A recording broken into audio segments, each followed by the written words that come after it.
The wedding hall glimmered with gold and perfume. But she sat still. White silk pooled around her motionless legs, untouched by the world moving past. Laughter rose like glass breaking. Pity whispered where love should have stood. Her bouquet trembled in her lap, petals bruising beneath her fingers. At the far table, a man watched quietly, his tie slightly askew, a child's drawing folded in his pocket. He didn't know her name, only that everyone else had already looked away. When he stood, the music faltered, not from drama, but from something gentler, a decision that began with a single step towards someone the world had left sitting behind. The story begins in a small coastal town where traditions still hold more weight than truth. Mira, once a dancer, now confined to a wheelchair after a car accident, sits before a mirror draped in bridal lace. Her wedding day should have been her escape from pity, but her fiancé's family decides otherwise. They leave her at the altar, their absence disguised as politeness. Across the same hall, Ethan, a single father raising his 7-year-old daughter, Lila, attends the wedding as a distant guest. His company provided the venue lighting. He isn't supposed to notice her, but Lila does. She asks why the pretty lady looks so quiet when everyone else looks loud. That innocent question becomes the first thread in a quiet unraveling of pride, shame, and unexpected decency. Chapter 1 sets the tone of restrained empathy. The air smells of rain and marigolds. The sound of clinking glasses competes with silence heavier than grief. Mira's hands tremble not from sorrow, but from the effort to stay still. Ethan's hesitation mirrors his own past wounds. A wife lost, promises broken. The moral premise forms. Sometimes, the greatest act of kindness is not rescue, it's recognition. The morning began with light, pale, hesitant, filtered through gauze curtains. Outside, waves broke against the old sea wall, each one arriving too late to matter. Inside the hall, mirrors caught the light unevenly. It made the gold trim look tired, the flowers slightly wilted before the ceremony even began. Someone tested the microphone. A shrill feedback cut through the air, quick and apologetic. Mira sat before the dressing mirror. Her reflection was careful, every curl pinned, every thread pressed. The lace around her wrists framed skin too thin from months of recovery. The chair beneath her was hidden beneath folds of fabric, as if invisibility could make her whole again. The makeup artist, unsure, adjusted her veil. "Perfect," she murmured, though her voice sounded like apology. Mira nodded once. Her hands rested in her lap, still as glass. Only her thumb traced the edge of her bouquet. White roses wrapped in soft ribbon, petals bruised by her touch. Time moved in strange increments that morning. Not forward, but around her. People entered and left the room with small, deliberate smiles. They spoke in lowered tones, careful not to meet her eyes for too long. From the doorway, she could see the altar being prepared, rows of chairs lined up in symmetry, musicians whispering, a photographer adjusting his lens. Everything rehearsed, except for what came next. A bridesmaid entered, her steps too quick. Her face gave it away before her words did. "Mira. He's not here yet." Mira blinked. "Traffic?" The girl didn't answer, just held her phone, screen dimmed, as if the silence inside it said enough. Another voice followed, her mother's, sharp and trembling at once. "They're saying his family left the house early. They reached, but they went straight home again." The words didn't land immediately. They hovered, waiting for her to react. She didn't. Her fingers pressed harder against the bouquet, bending the stems. The roses creaked faintly, like paper breaking. Outside, laughter echoed from the guests still unaware. The music started. Wrong timing, wrong moment. Then faltered again. Her mother stepped closer. "We'll handle this. Don't worry, Beta." "Maybe it's don't," Mira said quietly. Her voice was calm but final. The room stopped moving. The only sound was the soft mechanical hum of the wheelchair beside her. She looked back at the mirror. The bride staring at her wasn't weeping, wasn't pleading, just still, like someone watching the tide pull away something they knew they couldn't chase. The coordinator entered next, whispering urgent updates to no one in particular. "Guests are waiting. Should we announce a delay?" Her mother shook her head, clutching a corner of the tablecloth. "Tell them there's a family emergency." Mira's lips parted. "No." Everyone turned. She took a slow breath. "Tell them the wedding is cancelled." The silence after that felt physical. Even the fans above seemed to hold their motion. The coordinator hesitated, then nodded. As you wish. When the door closed, Mira exhaled. Not relief, not anger. Just breath leaving a body too long held in formality. She turned the wheelchair slightly toward the window. Outside, guests were still arriving. Women in embroidered shawls, men straightening collars. They smiled, unaware. In the distance, the sea shimmered beneath a thin veil of mist. She wondered if anyone could tell how easily joy could dissolve into noise. A knock came, gentle, uncertain. "Miss? There's a child asking for you," Mira frowned. "A child?" She said she saw the bride crying. "I'm not crying." "I know," the woman whispered. But she doesn't. The door opened a crack. A small girl peeked in, hair tied unevenly, holding a folded napkin like it was something sacred. Behind her stood a man, tall, unsure whether to stay or step back. The girl spoke first. "Are you okay?" Her voice carried no pity, just curiosity, the kind that came from not yet learning the language of pretending. Mira looked at her bouquet, then at the girl's small hands gripping the napkin. "Why do you ask?" "Because everyone else looks scared to ask," the girl said simply. The man cleared his throat softly. "Lila," but the girl continued. "I drew you something." She unfolded the napkin. A simple sketch, uneven lines. A woman in a dress standing beside a stick figure holding an umbrella, both smiling under rain made of tiny blue dots. Mira stared at it for a long moment. "That's beautiful. It's you," the girl said. "And the rain helps you move." Ethan, the man at the door, shifted awkwardly.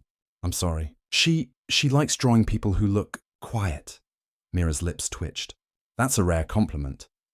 He gave a faint nod, unsure whether to leave or apologize again. Behind them, a faint murmur rippled through the hallway. Guests learning, reacting, leaving. Doors opened, chairs scraped, whispers replaced the violin tune that never found its melody. Lila stepped forward, placing the drawing gently on Mira's lap. "You can keep it." Mira's hand brushed the paper. "Thank you." The child smiled. Small, tooth-gap earnestness, then turned to her father. "Can we go now?" Ethan nodded. "Yes, we should." He looked at Mira one last time. "I'm sorry this happened." She met his eyes steady. "So am I," but not surprised. He hesitated, wanting to say something, but stopped. Words rarely fixed what silence could carry better. They left quietly, the sound of their footsteps fading beneath the distant rhythm of rain starting outside. Mira sat alone again, holding the paper drawing. It wrinkled beneath her thumb. The ink bled slightly where her tears, unacknowledged, unnoticed, had fallen and dried without sound. When the hall finally emptied, the janitor switched off the lights, one by one. The bouquet rested on the table beside the drawing. Through the window the rain gathered, washing petals down the steps. Mira whispered to no one. At least she drew me standing. The fan hummed above her, a mechanical lullaby for endings that never learned how to announce themselves. Outside, beneath the awning, Ethan waited with Lila, his umbrella tilted slightly to keep her dry. He looked once more toward the hall, toward the window that still held her shadow. Lila tugged his sleeve. "Why did she sit alone?" he answered quietly. "Because sometimes people don't know how to stay." Lila frowned. "Then we should have stayed longer." Ethan looked at her, and for a moment, he couldn't argue. The rain didn't stop that evening. It blurred the glass walls of the hall, washing away reflections of silk, sequins, and expectation. Cars left one by one, their headlights breaking through puddles, carrying polite discomfort home. Ethan stayed. He stood near the catering counter, still in his work shirt, sleeves rolled up, watching the staff pack the untouched food. The scent of cardamom and wilted marigolds mixed with rain, sweet and bitter, like something half-remembered. Lila sat on a chair beside him, swinging her legs, her drawing kit open again. "She looked sad," she said softly. Ethan nodded. "Yes. Why didn't you talk to her more?" He hesitated. "Sometimes people don't need words, just space." But she was all alone. He looked at his daughter, 7 years old, unfiltered, untouched by caution. "You have a brave heart, Lila." She tilted her head. "Is that bad?" He smiled faintly. "No. It's what keeps the world human." Earlier that afternoon, before everything unraveled, Ethan had been seated at table 6, tucked near the corner, close enough to see but far enough to stay invisible. His job had been simple: check the lighting. ensure the sound cues matched the event schedule, and leave before dinner. But when he saw the bride enter, something paused in him. Not attraction, not sympathy, recognition. A kind of quiet ache only those who had known public loss could understand. She looked like someone performing strength. He knew that performance too well. 3 years earlier, his wife had died during childbirth. The hospital smell, antiseptic and linen, still haunted him in odd moments. He'd learned how to hold grief like a routine. School drop-offs, grocery lists, taxes. Silence was his language now. Watching Mira, he saw the same language written differently.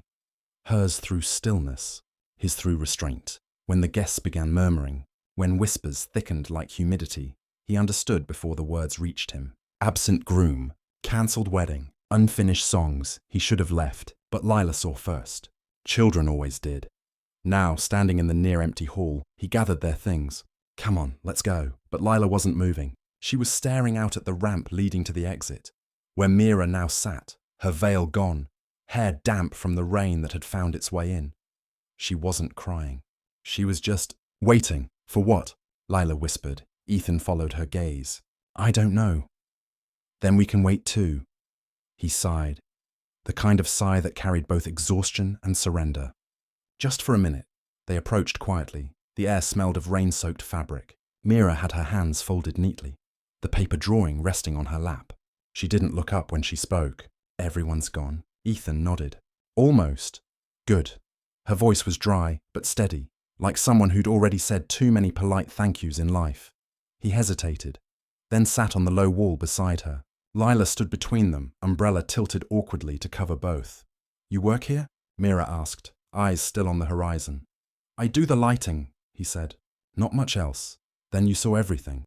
I saw enough.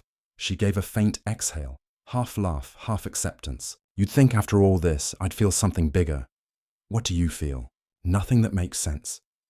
The rain filled the silence for them, drops hitting marble, tires swishing over puddles, the ocean in the distance, breaking rhythmically like breath. Lila crouched, tracing shapes in a puddle with her finger. My mom said rain makes everything start again. Ethan looked at her gently.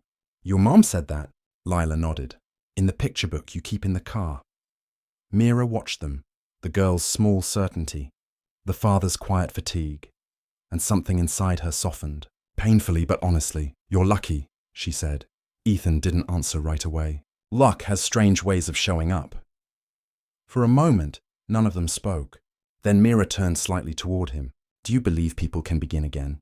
He considered it. Maybe not begin, he said, but continue differently. That answer seemed to settle in the air. Heavy, unpolished, true. When the rain thinned to drizzle, Lila yawned. Ethan stood. We should go before it gets late. Mira nodded. Thank you. For waiting. He shrugged lightly. Didn't want to leave you sitting in the dark. Her lips twitched. You didn't even know me. Maybe that's why it was easier. Their eyes met. A brief, steady exchange. Not romantic, not rescuing. Just recognition between two people who had each survived a kind of quiet humiliation. Ethan walked Lila to the car, then looked back. Mira was still by the ramp, the hall lights now dimmed to amber. She seemed smaller against the vastness of the wet road, but not fragile, just real. Later that night, he couldn't sleep. The rain had stopped, but its sound stayed inside him. He found Lila's drawing on the passenger seat, the one Mira had kept earlier, now replaced with another. This time, Lila had drawn 3 figures, the bride, the man, and a little girl, all under the same umbrella. Ethan stared at it, then smiled without realizing. That you made a new one? Lila nodded from her blanket on the back seat. Because we forgot to invite her home, he exhaled slowly. Maybe next time. But as he said it, something shifted. Not a decision, but an awareness. That next time might come sooner than he'd thought. The next morning, Mira returned to her small apartment above a tailor's shop. The veil, still damp, hung over a chair. She didn't remove her dress, only the shoes she hadn't worn. On the kitchen counter sat a single message on her phone. I'm sorry, Mira. My parents couldn't accept it. Please understand, no name, no courage either. She deleted it. Then, almost absently, she unfolded the napkin drawing again. The blue ink, slightly smudged, seemed alive against the white. A woman standing beneath rain. For the first time since morning, she smiled. Small, private, real. Below, the shopkeeper switched on the radio. A local weather report. Clear skies ahead. Mira reached for the window latch. Fresh air drifted in, cool, salt-edged. Somewhere below, a child laughed. It wasn't Lila's voice, but it was enough to remind her of something she hadn't yet named. Possibility. That evening, as Ethan walked past the same street on his way home from work, Lila tugged his hand. "That's her window," she said. He glanced up, and there she was, in the dim yellow light, carefully folding a piece of lace. When she noticed them, she hesitated, then lifted her hand slightly. Not a wave, a quiet acknowledgement. Ethan nodded back. Lila, beaming, whispered, "See." She started again. He looked at his daughter, then at the window, where the light flickered briefly, not as a symbol, just as life does when it continues. The following Sunday carried a soft kind of sunlight, not bold but gentle, as if the day itself was cautious. The town moved at its usual pace, market stalls half open, children chasing each other with paper boats, shopkeepers sweeping rainwater away from their doorways. Ethan held Lila's hand as they walked down the narrow lane toward the tailor's shop. He wasn't sure why they were there, only that Lila had asked, and he hadn't known how to say no. "She said she liked my drawing," Lila reminded him. "She did," Ethan said. "Then I should give her another." He smiled faintly. "You've already given her two." "This one's different," Lila said. "It's not just her." She carried a small cardboard folder under her arm, wrapped with ribbon. Ethan hadn't looked inside. He didn't ask. Some gestures didn't need explaining. When they reached the shop, the sound of scissors and sewing machines drifted from within. The air smelled of starch and lavender. The tailor, an elderly man with steady hands, looked up from his table, looking for someone. Ethan nodded politely. "Mira, is she here?" The man's expression softened. "Upstairs, I think. She's been helping with alterations lately. Keeps her busy." They climbed the narrow staircase, wooden steps creaking under their feet. At the landing, they found her, seated by the window, measuring lace, her movements slow but precise. For a moment, she didn't notice them. The sunlight framed her profile, making the faint scar along her collarbone visible, a quiet mark of endurance. When she finally looked up, her surprise was brief, replaced by that same calm steadiness she'd carried at the hall. "Back again," she said. Lila stepped forward. "I brought you something." Mira's eyes softened. "Another drawing?" "Not just a drawing." She handed her the folder. Inside was a small collection. 5 sheets, each carefully drawn. Mira opened the first, a woman sitting by the sea, waves drawn in looping blue lines. The second, a girl holding an umbrella. The third, a man fixing lights above a stage. And the last, all 3 together, sharing a small table by a window, cups of tea steaming between them. "It's us," Lila said. "If we were friends." Mira didn't speak. Her fingers brushed the paper's edge, tracing the lines gently. "You draw what you want to see, don't you?" Lila nodded. "That's how things happen." Ethan cleared his throat, unsure how to fit words into a moment already whole. "We didn't mean to intrude," she insisted. Mira smiled faintly. "It's fine. Company is rarer than pity, and far more welcome." Lila tilted her head. "Do you like tea?" The question startled Ethan, but Mira only chuckled quietly. "I do." "Then we can be friends," Lila said. "Because Dad makes really bad tea, and we need someone who knows what good tea tastes like." Mira looked between them. The child's bright certainty, the father's quiet embarrassment, and something within her broke loose, a warmth she hadn't felt in months. "All right," she said softly. "But only if I get to make it." The afternoon settled into its own rhythm. The kettle whistled. The faint hum of the sewing machines downstairs filled the pauses. Mira poured tea into mismatched cups. One cracked, one chipped, one new. Lila stirred hers with too much sugar. Ethan took his black. Mira drank hers plain. They sat by the window, sunlight climbing slowly across the table. No one hurried to speak. Ethan glanced at her wheelchair, then away again. She noticed. "You can ask," she said. He hesitated.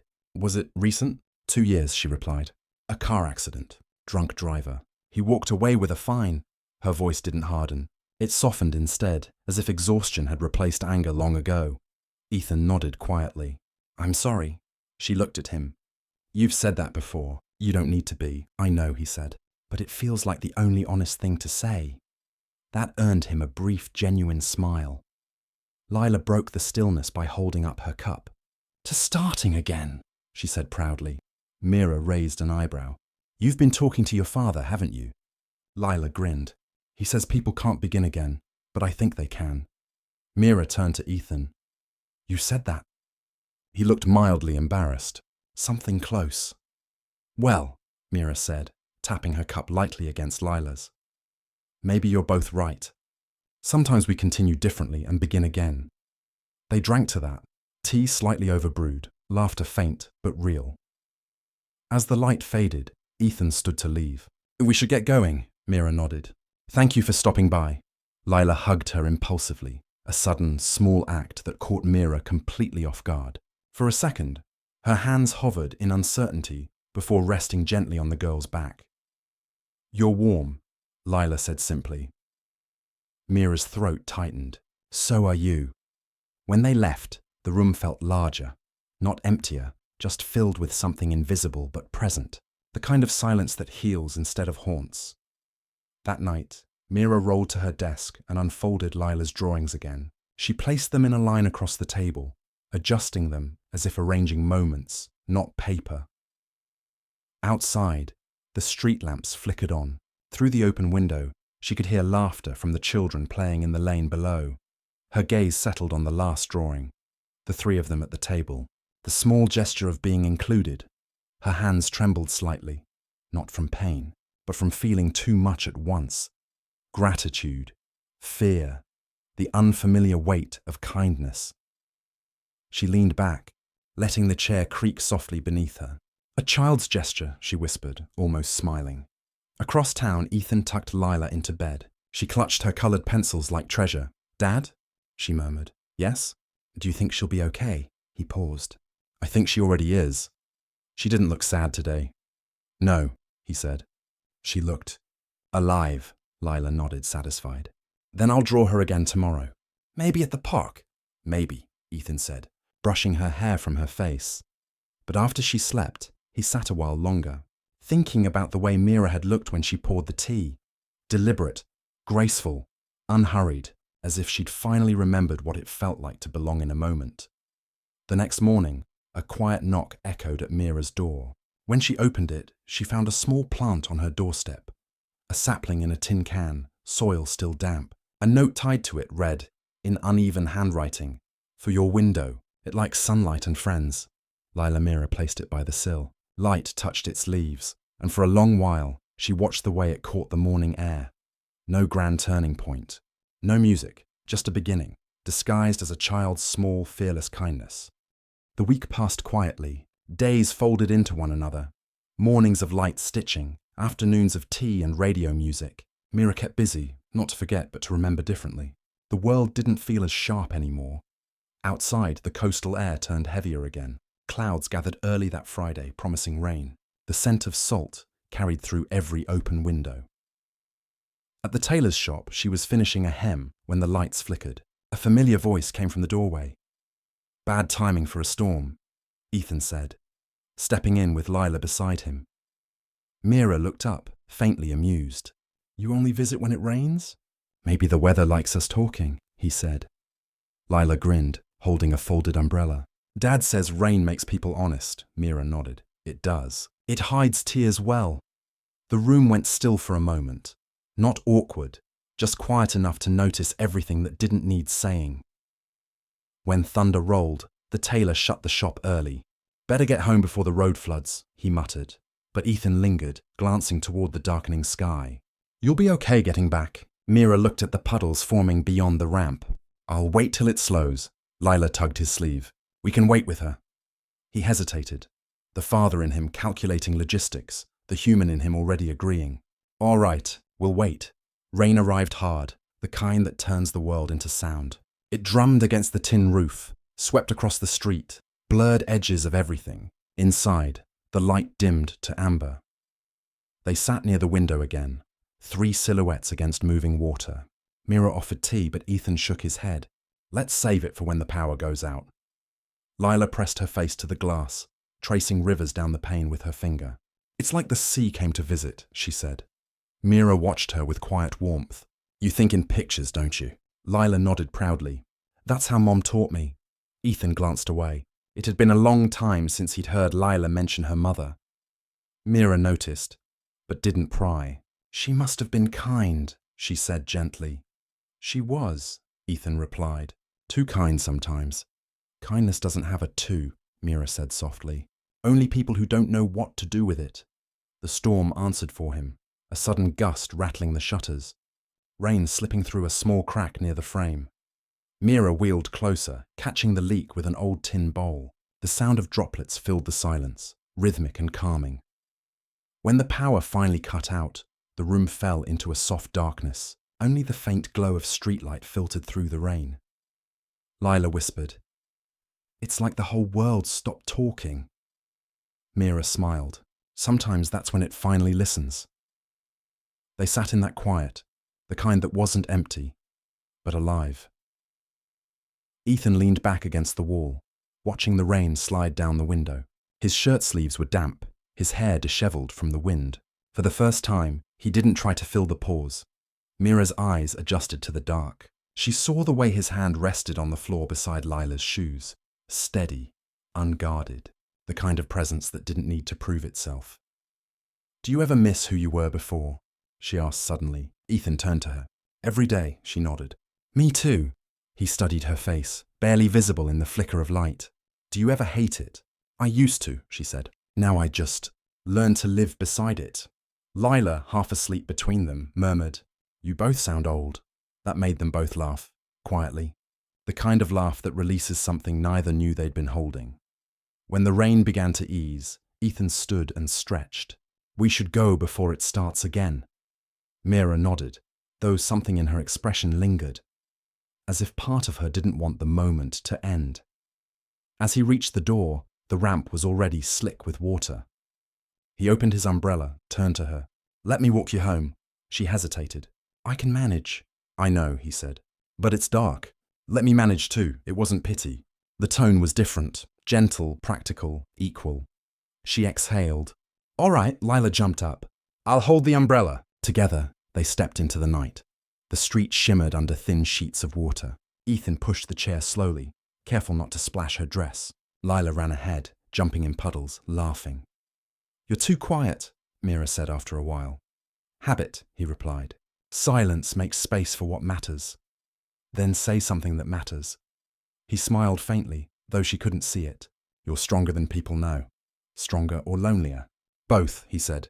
"They often look the same." She didn't respond. Instead, she looked upward, at the fractured reflections of streetlights, at the rain tracing her arms. When they reached her building, she turned slightly to face him. "You didn't have to do this." He looked down at her, umbrella tilted between them. "Maybe not, but sometimes doing nothing feels wrong." The words hung between them, not heavy, but real. Mira lowered her eyes. "Thank you," Ethan nodded. "Good night, Mira." Lila waved from the sidewalk. "See you tomorrow." Mira's lips curved faintly. "Tomorrow, then." After they left, she watched their silhouettes fade into the mist. The sound of their footsteps blended with the soft returning drizzle. Distant, comforting. Inside, she removed her damp shawl and wheeled to the window. The sapling by the sill glistened with rain. Tiny droplets clung to its leaves like small promises. She whispered to the plant, "You have company tonight." For a long while she stayed there, not waiting, not longing, just breathing with the rain. Across town, Ethan carried Lila up the stairs to their apartment. She was half asleep, her small hand still gripping the umbrella. He tucked her into bed and stood by the window, watching the faint trail of streetlights leading toward Mira's part of town. The rain had stopped completely now. The air smelled of wet earth and renewal. He didn't know what he was walking into with her. Friendship, connection, something unnamed, but for once, he wasn't afraid of not knowing. Some silences, he realized, weren't empty. They were invitations. That night, as Mira lay in bed, her phone buzzed. A message. Unknown number. "Did you get home safe?" "E," she typed slowly. "I was already home." Then paused, backspaced, and instead wrote, "Yes. Thank you." She placed the phone beside the window, next to the small plant. Outside, the streetlight flickered once, then steadied. The world was quiet again, but this time it didn't feel lonely. The next morning began with sunlight, clean, pale, and a little uncertain, as if it didn't trust the calm it was stepping into. Mira rolled to the window. The rain had washed the world into clarity.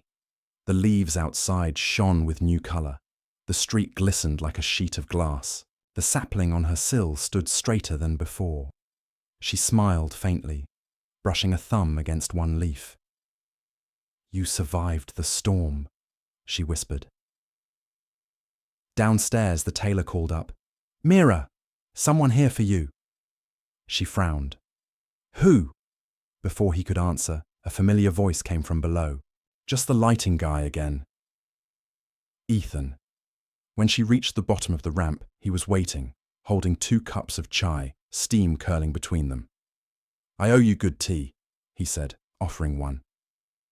"And before you ask, yes, I boiled the water myself." She laughed softly. A dangerous experiment. He grinned. "I live boldly." Lila wasn't with him this time. He looked slightly awkward without her, as if the child usually handled introductions for both of them. "You're early," Mira said. He nodded. "I'm working on a stage setup near the pier. Thought I'd stop by." She tilted her head. "Is that the only reason?"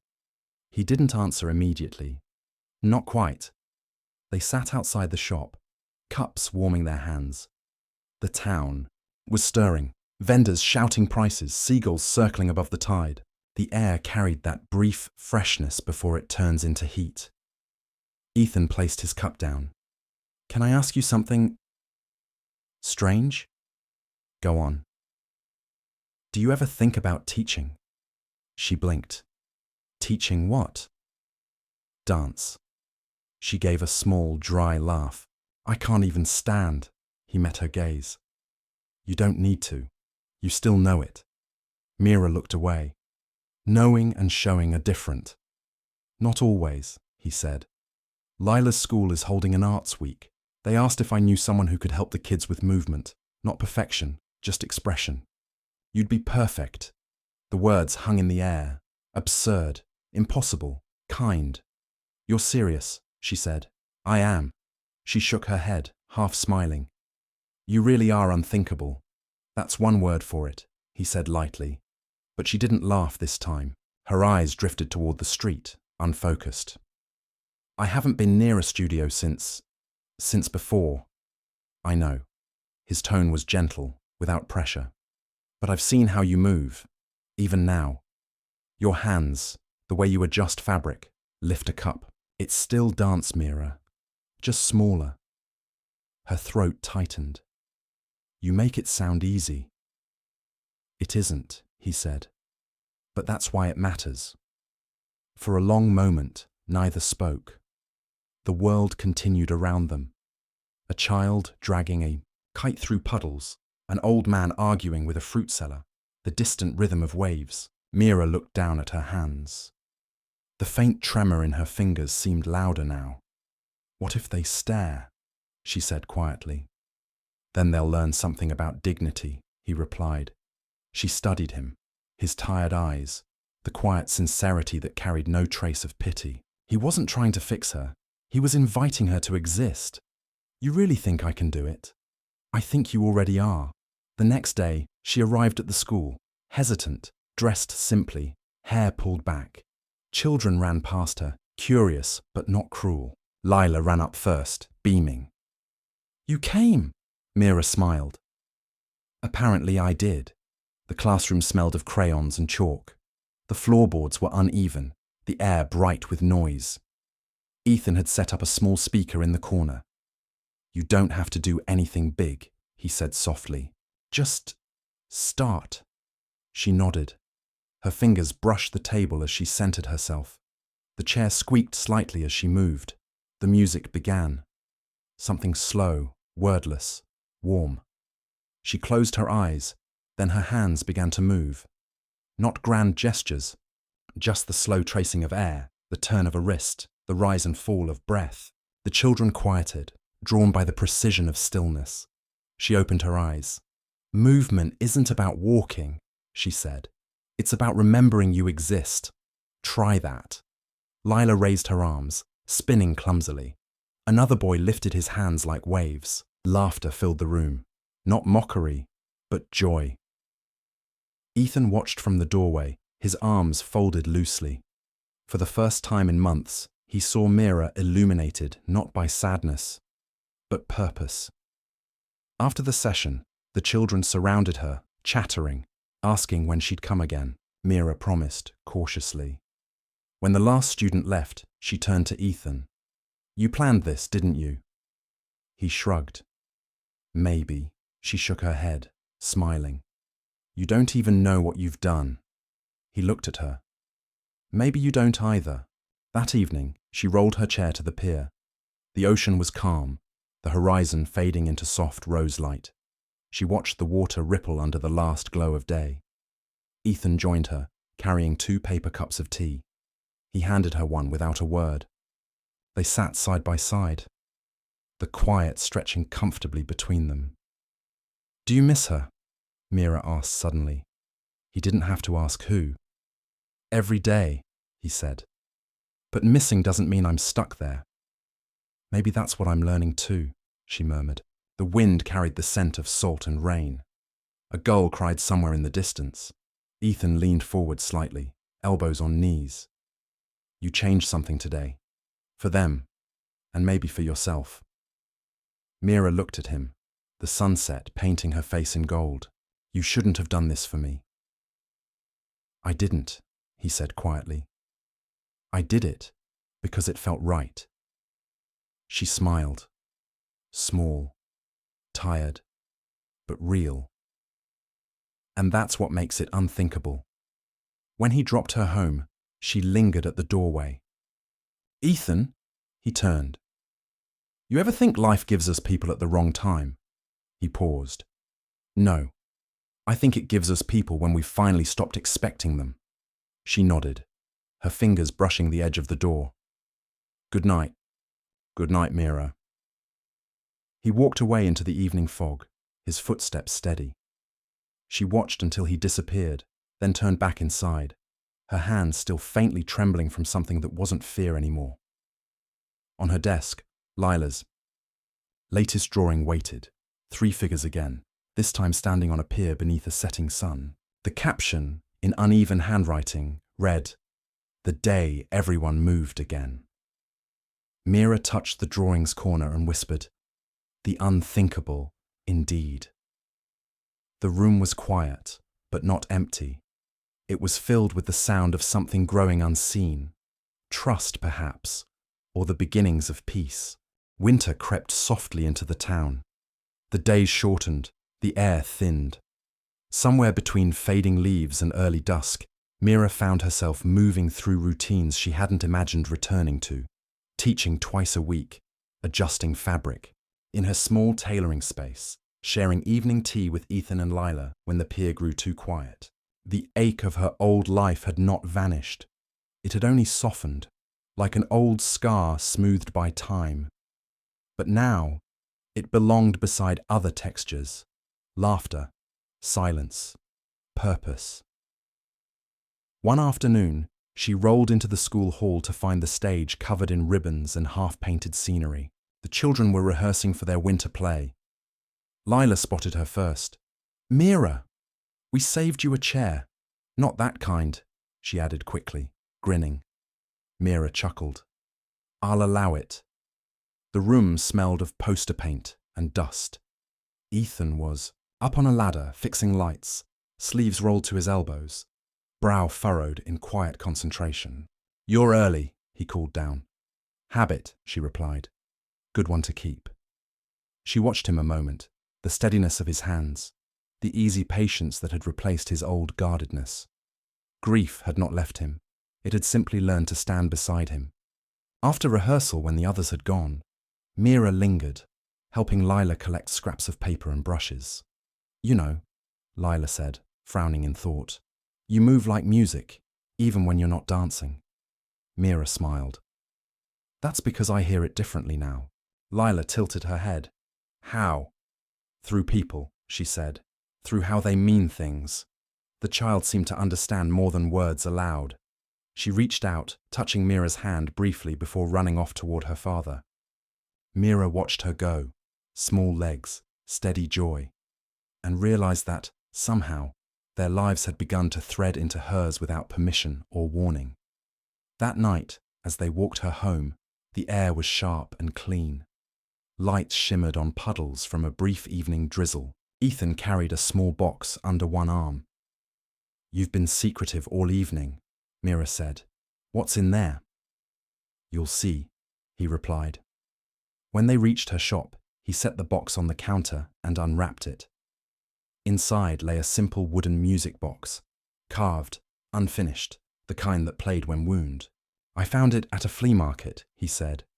"Lila wanted to fix it, but we thought maybe you should have the first turn." Mira brushed the edge of the box, tracing the uneven carvings. "Why?" "Because it's not broken," he said. "It just needs someone who understands silence." She looked up at him, uncertain whether to laugh or cry, and so she did neither. Instead, she wound the small brass key. A faint tune began, hesitant, slow, but alive. The three of them listened, the shop breathing with the sound. Weeks passed. The winter festival neared. The children's performance, titled Wings in the Rain, was scheduled to open it. Mira helped choreograph it from her chair, every movement small but meaningful, each child learning that expression had no limits. Ethan handled the lights. Lila danced. On the evening of the performance, the town gathered. Parents, vendors, neighbors, all buzzing with chatter. Mira sat near the stage, her palms resting on her lap, heart steady. When the lights dimmed, Ethan's voice echoed from behind the curtain, calm and sure. "Ready, Lila?" "Ready," the music began. The same melody from the little box, now complete, layered with gentle strings. The children moved like rain caught in sunlight. The story told itself about a girl who couldn't walk but taught others to see movement differently. No one needed to say who had inspired it. When the final note faded, the applause was soft at first, then swelled like a tide. Mira didn't move. She simply closed her eyes and let the sound reach her. Not as praise, but as proof that she had returned. After the crowd dispersed, Ethan found her backstage. "They loved it," he said quietly. She nodded. "They did, but that's not what matters." "What does?" "That it felt honest." He smiled, faintly. That's all it ever needed to be. They stood for a while, the stage emptying around them. Then he reached into his coat and handed her a small envelope. "What's this?" "An offer," he said.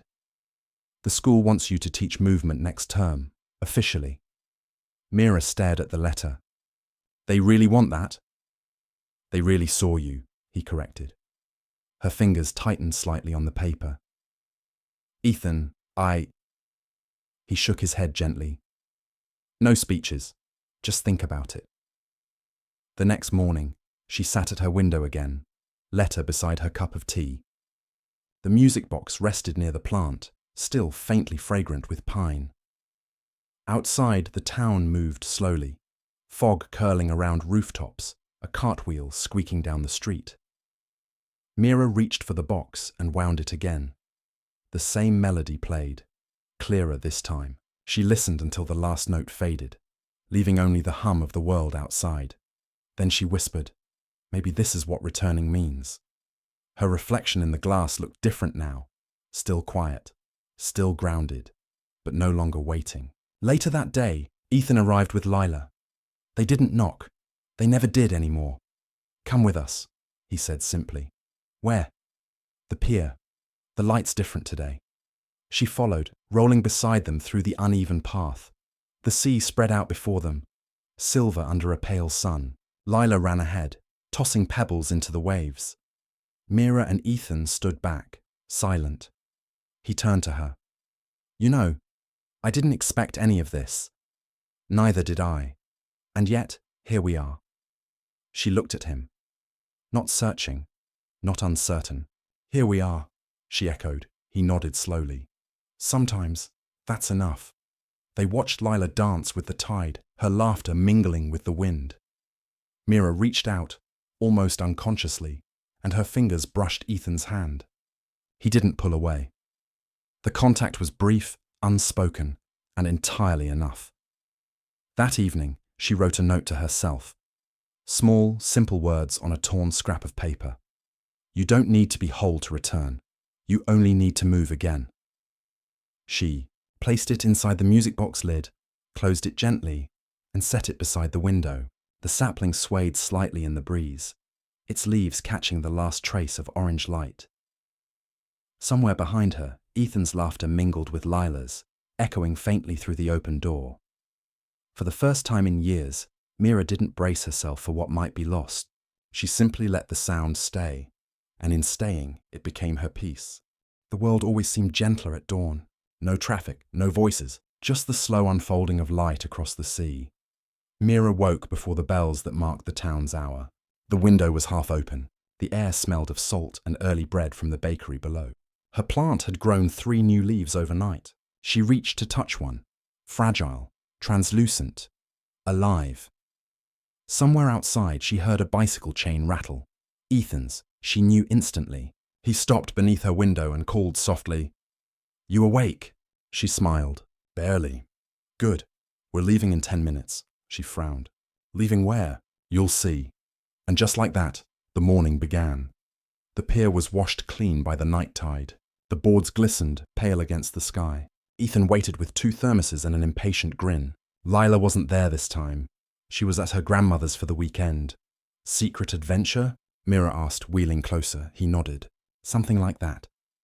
They moved quietly, the sound of her chair's wheels merging with the creak of wood and the distant hush of waves. At the end of the pier, a small fishing boat rocked gently. "You didn't," she said. "I did." "Ethan, I can't." He raised a hand. "You won't need to. I talked to the captain. He's got a ramp and steady arms." She exhaled slowly. "You're impossible." "Maybe," he said, "but only for the right reasons." The water shimmered under the early sun.